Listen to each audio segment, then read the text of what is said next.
Turkish Ube.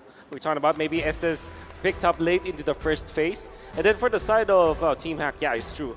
Assassins for Gary, or maybe sustain fighters like the Direct. I would love to see more of that for sure from Team HAQ because they really look scary if they deploy that hero.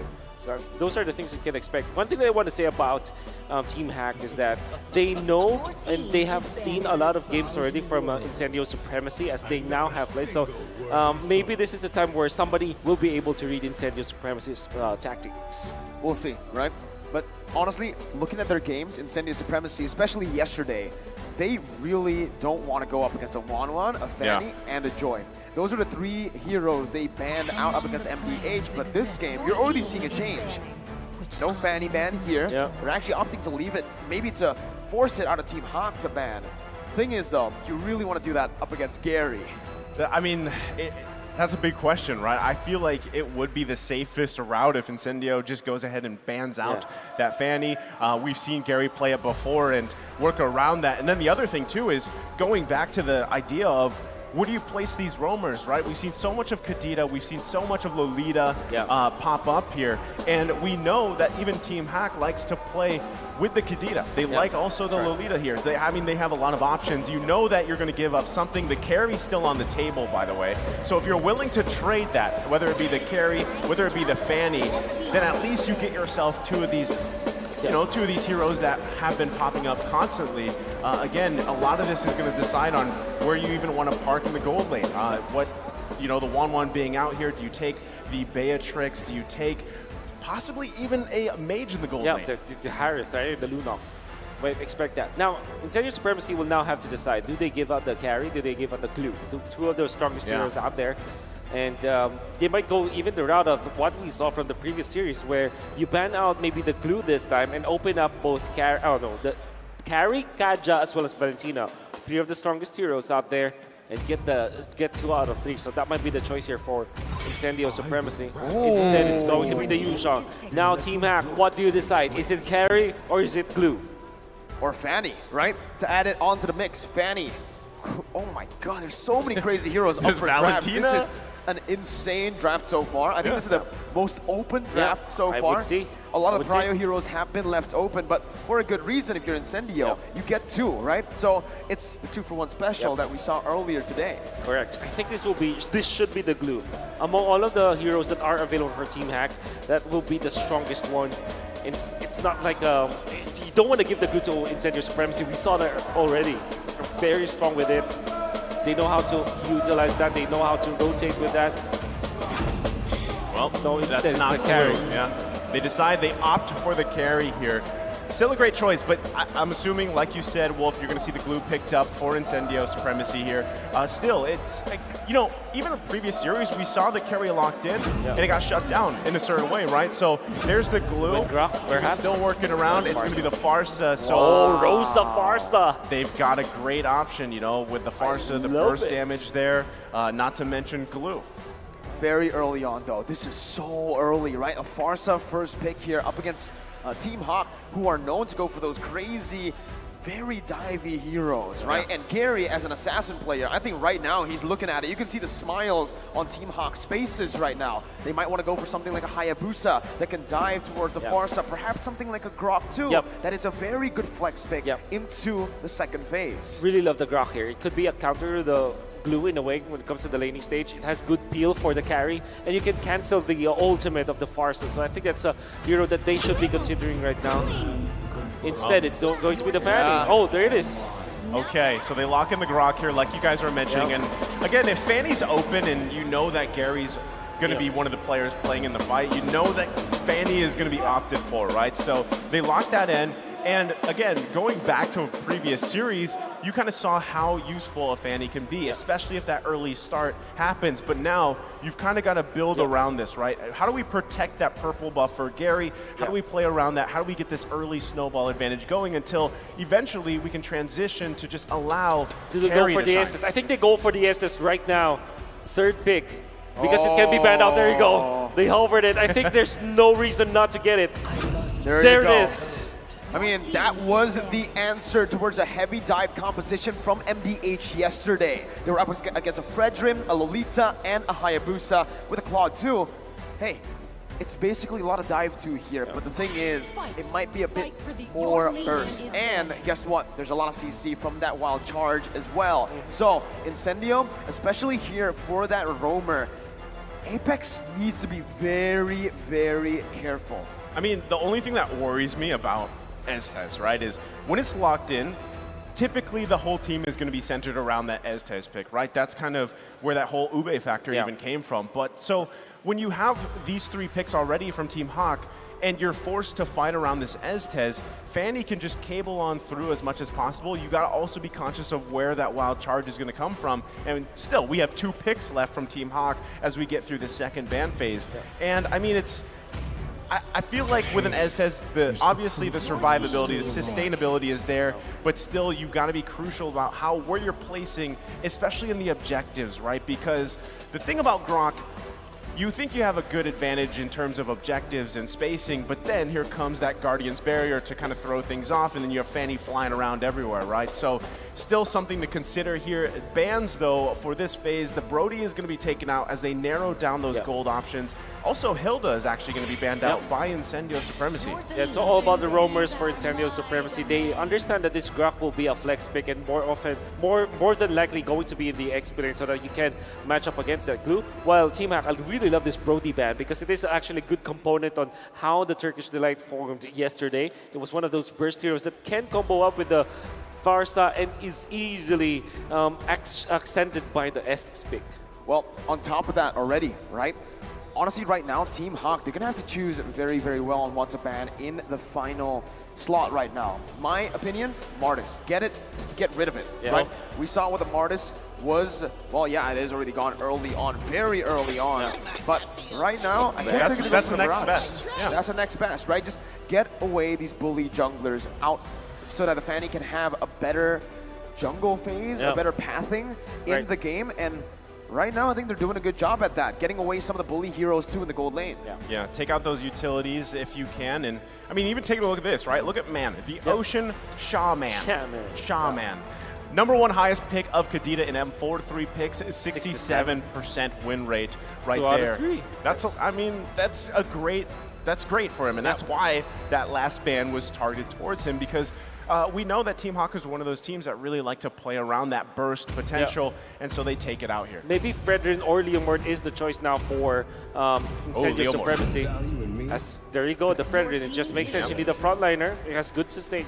It can help you initiate with the glue. So it's like you're the first man in, so the glue will have a better time at finding the right targets. And it's an open pick. You don't really give out your strategy just yet because you're hiding your gold laner. So what will be the answer now for Team HAQ? They need to find a lot of damage, actually a big burst. Lunox could be a choice.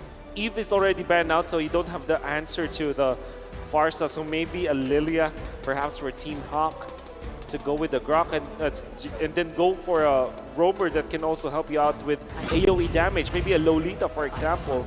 Oh, the Valentina, we actually forgot about it. It's also still available. Surprised it's still open, right? Yeah. I mean, it's not something that we typically see here. Valentina being locked in, though, hey, it allows you a lot of options, right? There's the Lolita to complement this. Valentina, though, you can take the Feathered Airstrike. You can take the heal from Estes to have that Blessing of the Moon Goddess. You can work around that. Now this kind of evens that scale a little bit, and then this is going to keep Incendio Supremacy on their toes, right? Especially when it comes to what does the Valentina take. Exactly. Well, now if we're looking at Incendio Supremacy, they can go the easier route with Beatrix, for example, like a standard Ube, right? But they can go make it a little bit funkier, perhaps, with a Popple and Koopa, so that they will have a solid lockdown, or reliable, at least, lockdown to set up for their other lockdown so that they can push. Or maybe something like a Bruno that doesn't really care about the tankiness of their opponents. But instead, it's the easier route, the Beatrix. It's just efficient. It's a good pick right now. Even though the win rate hasn't been too good here at M4, we've seen that teams can still make this work. Just earlier in the first series. And with this composition, like you mentioned, Wolf, it's just the Ube strat, right? Yeah. They're going in, they want to clump up, and they want to get that healing. Question is for me now, up against the composition that Incendio, or again, that Team HAQ have right now, with a lot of CC, a lot of burst damage, and on top of that, they also have the Valentina that can steal away that Estes ult. The sustainability is there too for Team HAQ. How are they going to fare? That's why it's so crucial to how this game goes for them, because with that Valentina locked in here, you have a lot of dynamic to work with. And Incendio Supremacy, they've got to allow that Beatrix to get online, right? Sunshine's got to be able to get to that point in the game where he can kind of pop off. You've got to keep things in that tempo in your favor if you're Incendio Supremacy here, and we want to see that Turkish delight pop off once again. But ladies and gentlemen, welcome to the land of dawn here. The first game between Team HAQ and Incendio Supremacy. Right off the bat, one thing that I notice here is Gary actually went for the Festival of Blood on the Fanny. So Gary knows that he does not want to go for that crazy burst. He knows that the enemy team won't be alone, so he didn't go for the high and dry. He opted for the Festival of Blood just to prolong those team fights. Good thing you should point it out, because it doesn't make sense against the Turkish delight to go for solo pickoffs. And Festival of Blood allows him to go for more cables actually and be aggressive in the early stages. Wow. To see it, there you go. The dash in from Min to stun him up for Gary to pick up first blood. Just like that, right? I mean, this is what we saw previously from Ken with an early kill on the Fanny. You know, Gary is running a different emblem like you guys mentioned. So hopefully for them, for Team HAQ, they want to extend those fights. And again, if Man is taking that heal, that sustain, it really prolongs it even further. Now, Lola taking that high and dry on this Grok, if they can find those lockdowns, it's going to be troubling. Still in the mid lane, a lot of poking back and forth here between these two. It's Min and Man that has to be worked on. And a lot of this too, I mean, well, they get the flicker out, but still, all this leading up into that first turtle in about 30 seconds here. Well, you know, you can see already a big advantage over Team HAQ just because of the fact that this mid lane getting destroyed by Team HAQ. My goodness. Mid lane is the Death lane. death lane. What was that damage? What was that coordination though, right? The fact that all of them went in, put their CC in together, and Gary just used his ult. That was that, right? It was so clean by Team HAQ. 2 kills already. But again, you know, at this point, early start, 2 minutes in, first turtle comes up. It's going to be really dicey if Incendio Supremacy wants to actually contest this. But it is TNZ here contesting it, but being zoned out by Min and Man. There you go. Man decides to take the ultimate from Apex 47. You're going to have that sustain. Uh-oh, Lola. That's a solo kill up in the XP lane. Man coming up now. Alien's going to pop the split, gets out in time. Man trying to chase him down, but Alien actually just gets out. Has a pretty good laning phase early on. Gary's going to be able to dive in just for a bit. Remember, no high and dry, no killing spree. So in terms of just that assassination, won't be as lethal. Needs people to set it up for him. Min. Like this! Man, just as I say it, Numenal Blast to set it up for Gary to pick up another for Team HAQ. But Apex 47 now will be able to actually come in and break his wrath, finishes Gary off, despite Man having the ult. TNZ now going to be caught low. Lola trying to look for more setup, trying to look for that CC. TNZ is going to be back to half HP with a healing from Apex 47. Oh man, this mid lane is definitely the lane of death in this game already. Though Incendio is able to equalize the cold that we have right now. Gary losing his life in the mid lane means that they will not be able to take out the turtle. In fact, Incendio Supremacy are not considering the turtle just yet. They want to clear out the mid lane and then deploy all of their members in a faster Turkish Delight activation. Well, I mean, they're working on it, right? They're going to be setting up for something else here. They want to focus on this turtle. Oh, my God. Well, Min is gone just like that. Gary looking for a trade here, but Rosa is actually going to be able to use the wings by wings, stunning Man up. He's very low. For the airstrike coming in, Rosa taken low. Still able to get back to Apex 47 with a healing to come through. TNZ on the turtle. Alien's only the other members away. Gary, oh my God! That retribution by TNZ Very, very close from Gary, stealing it away. Alien bringing Lola back. TNZ rotating over towards that XP lane, but it is just both teams disengaging, and Gary is still on that purple buff. We'll be able to secure it. See, this is the thing, right? They get that turtle. Things now going in favor here for Incendio Supremacy. And all the meanwhile, Sunshine just having a good time in the bottom with Panda there. He did pick up the BOD, right? So he's got that Weapon Master, he's got the BOD here. And I mean, anything that stands out to you, Wolf, in terms of emblems here? Just the Festival of Blood. And the fact that the high-end giant was the choice now for Lola. We see sometimes Grok pick up the Weapon Master against the Glue, but this time it's going to be the high-end giant. Would love to see him be in action. So far, Lola has not been activated yet. Would expect him to be more aggressive, should be more aggressive, as Sunshine just becomes a... That's why you get the skin, man. That's why you get the skin. You get to fly, literally fly. Sunshine. Sunshine. Oh, what happened here? Gary trying to invade Rosa. Rotating as well. TNC gets the red sheet down, picks up the purple buff, and takes it away. Can we get the camera That's a new effect there. What was that? What level's your battle pass, Sunshine? Hey, I want to give that. Level 151. 151, he's got the figurine and the special effect, the hidden one. But I mean, again, going back to this, right? Incendio Supremacy in a great position. 1.4K ahead here. First item's already coming out here, Wolf. You can see the Cloud Destiny already available for Rosa, so he's finally able to survive like the abysmal laning stages he had. And Incendio Supremacy are already amassing all of the farm, and look at the defense. Sunshine with the damage. They still want to go for this. They do. They really They want it. Rosa popped the Feather Airstrike in the mid lane already, though, so there's no more abilities to lock him down. Panda is going to be forced back away, but you can really see why the S-Test came through. Min now looking for something. Feather Airstrike comes in. TNC getting a whole lot of damage. What? Min gets bursted down again, deleted. And Incendio Supremacy now have built up a 2.4K gold lead. Wow. And slowly and surely, they are able to get the turret down bottom lane, and then the turtle uncontested by Team HAQ. The aggression coming out from TNZ.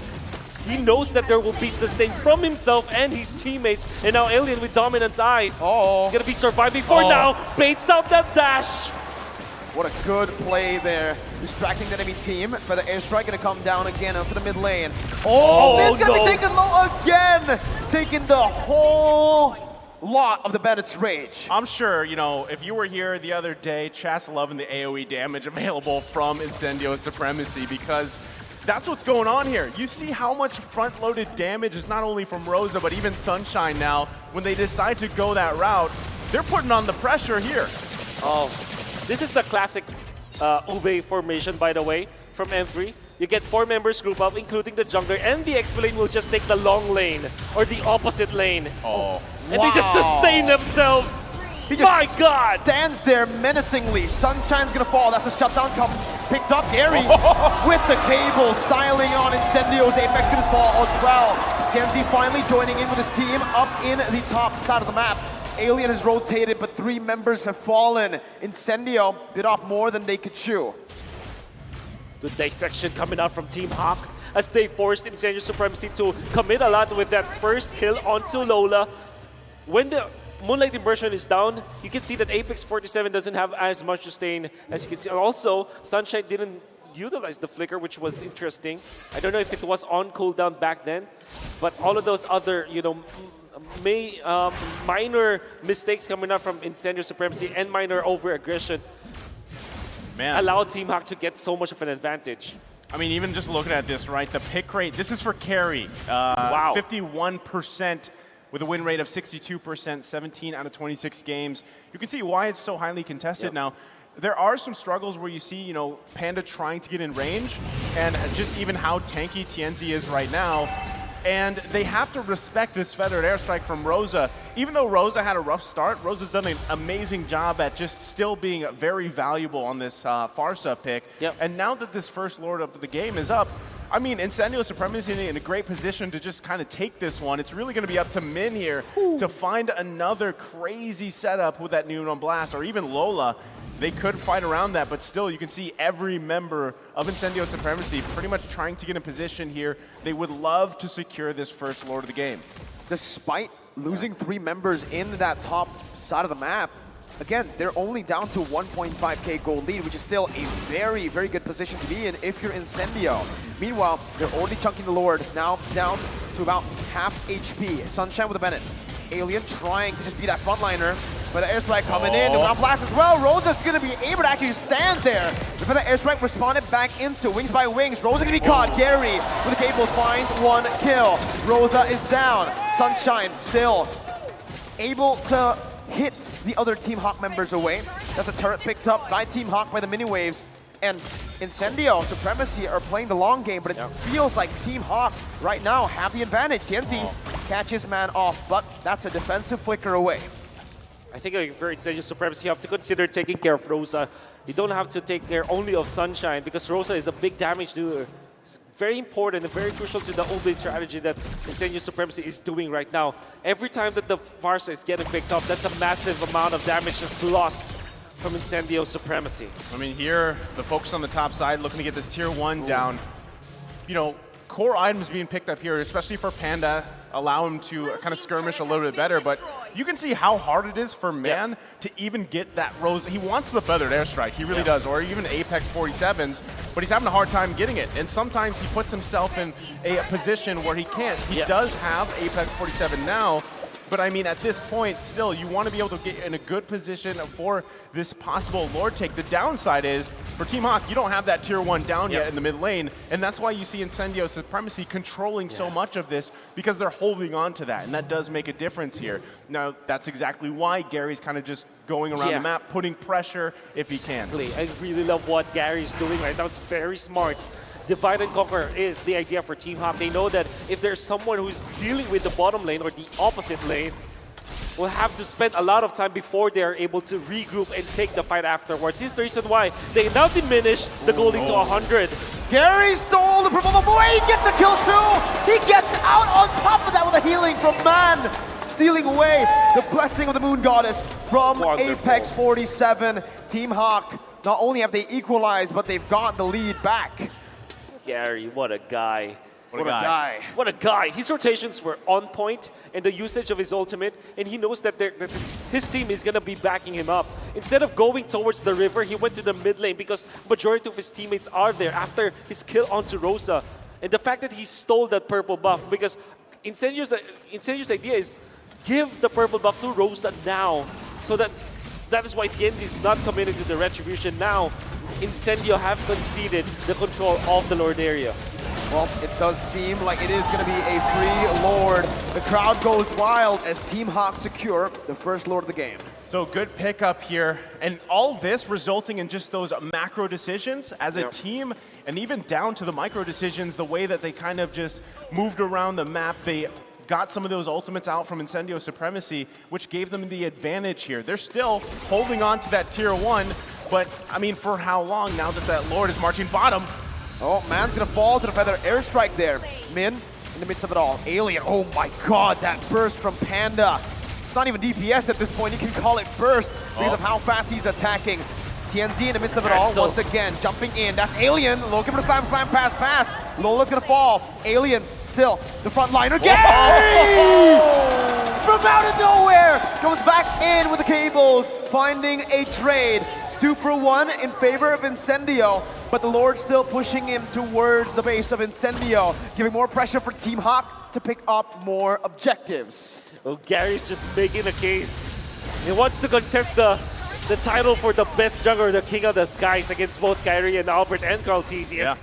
Really making all of these great assassinations and saving Team Hawk time and time again. That would have been a very good clash for Incendio Supremacy as they're getting all those kills and they're pressuring Team Hawk already, but the map as well as the control of the gold laners and the position force the mid laners. Gary's just making it difficult for Incendio Supremacy to cook their Turkish delight.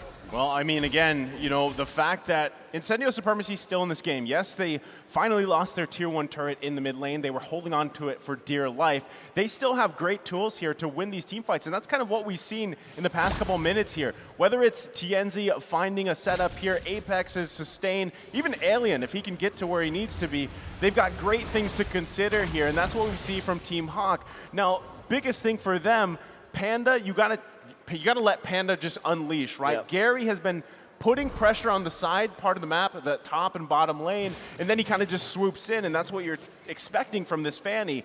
But still, Panda, if he can get taken out from Incendio Supremacy, they lose a ton of burst potential. And Sunshine's already at this point on this Beatrix where he's got the damage, right? If he can be protected, again, sustainability here, and TNZ, then you're going to be in a good position to fight and win those against Team HAQ. Yeah. You need the window nature for both marksmen here. I think that is also the next spot for Sunshine. Yeah, They're going to be definitely. waiting for it. You have to understand that Incendio Supremacy will wait for their items before they fight once again. And that will be just in time for the next Lord fight. I mean, if you look at Rosa, also Winter Truncheon built up, right? So you can already see the respect being given, but There it is. My question is it too late? Because the thing is, Sunshine has been caught 2 times. Rosa's been caught 5 times before we see those defensive items come through. Well, I mean, we just saw Sunshine pick up that Wind of Nature, so, and perfect timing, right? The next Lord's going to be up here, and you can see, right, Team HAQ has obviously that advantage, but again, I'm going to say, Incendio Supremacy, they should contest this. They have the right tools that they need. They just need to not be outplayed macro, right? Macro style, Correct. because you can see it, right? They have to park Alien here in the bottom side, handling those waves, not letting it be pushed in. And that is what Gary is even doing so well here for Team HAQ as they prepare for the best moment for this next Lord. What they need to do now is to find the opening. Bottom lane, that will be pushed by the Fanny for sure. So who is going to defend that? Is it going to be Rosa or is it going to be Alien? Both are needed in a team fight. Or do they just fight literally right now and force Team HAQ to not be able to do what they're planning to do? And wow, okay. Yep. So a little too far. a little too far. Weird. Going to go ahead and reset it for now. Lola, though, and still it is. parking Gary on the bottom side, like you were mentioning, right? Putting the pressure there. It's going to force Alien away. Now, that is a big loss here for Incendio Supremacy if they don't have Alien with them. But someone's got to deal with these waves. Lord, these walls just doing things here for Team HAQ right now. Incendio Supremacy, though, you're going to have to deal with this. It is a nice little lead. They don't have Alien here. Half health for the Lord. It's a good forced error by Team HAQ. Alien in the bottom lane. Min going to be caught here by Rosa's feather airstrike, but he's going to be able to go for the stun. Winter Truncheon, the dodge away, but look at them in front line. TN's going to be caught here. The healing comes in, but it's not enough to deal with the damage from Gary, from Panda, from Man, who picks up a double kill. Alien now, in the midst of it all, going for the chase. A Hail Mary, all alone. 1v5, has the split to buy a little bit more time to get out. Jumps onto Man, but Man, he has the mortality. The team doesn't care, ignoring Alien 100% of the way. They're going to go straight for the base. 8 seconds on Apex 47, and Team HAQ, they strike first with first game. Man, 17 minutes, I think that was. They just decided, you know what, we don't need the Lord to win the fight, take 4 down, you know, Alien, he's going to do glue things, let him be, push into the base, and take that first game of the series. All throughout the early stages of the game, you know that Incendio Supremacy has already gotten it. They are controlling the economy. They're winning the team fights. But it was a big blunder in the middle part where they got beaten by the side of Team HAQ. And why was that? What happened? What did Team HAQ do? Well, they won by macro. Yeah. Gary was the precursor. He controlled the map. He made Incendio Supremacy react so much, and then he went for great assassinations. Great macro display, but even better micro play coming out from Gary. Definitely winning that game for them. And at this point, Gary gave him the MVP, right? He split push. He did everything perfectly in that game, even to the emblem. He took that Festival of Blood, really Employee doing of him the month, wonders. man. Wow. He's Employee of the Month. Employee of the Month for Team He wanted HAQ. to be that guy, and that's what he was after, right? Gary But the carry. Gary the Carry. Speaking of that, we do want to give a special shout out, of course, to Secret Lab, the official gaming chair partner of M4. We're talking about built-in lumbar support system that you can adjust to your spine, an incredible magnetic memory foam pillow, which I think we don't have right now, but still, the brand new fabrics is all sorts of colors and designs.